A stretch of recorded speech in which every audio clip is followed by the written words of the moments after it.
চলে এসেছো? তাহলে তো ভিডিও শুরু করতেই হবে। আজকের এই ভিডিওটিতে কত রকমের মা দেখা যায় সেটা নিয়েই আলোচনা করব।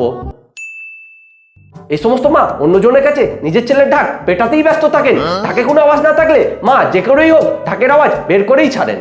অনেকের তো আবার এই একই ঢাকের আওয়াজ শুনতে শুনতে কান দিয়ে রক্ত বেরিয়ে যায়। এই সমস্ত মায়েদের সন্তানদের না পেটালে ঠিক খাবার হজম হয় না। সন্তানরা মায়েদের কথার বাইরে কিছু করলেই খেতে হয় মার। অনেক সময় এই সমস্ত মায়েরা স্বপ্নতেও সন্তানদের মার দেন।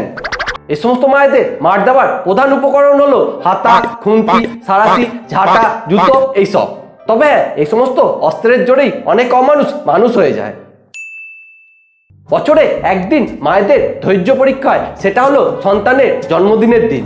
ওই দিনই মায়েদের সেই বিশ্ববিখ্যাত ডায়লগটা শোনা যায়, আজকে আমাকে হাত তুলতে বাধ্য করিস না।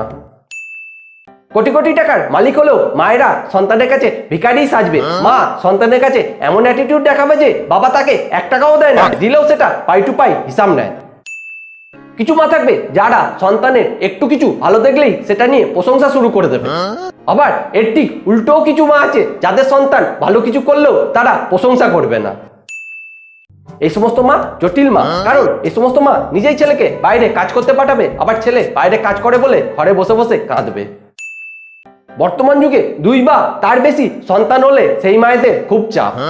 কাউকে যদি একটু বেশি কেয়ার করে ফেলে তাহলে সেটা দেখে অন্যজন খুব রাগ করবে।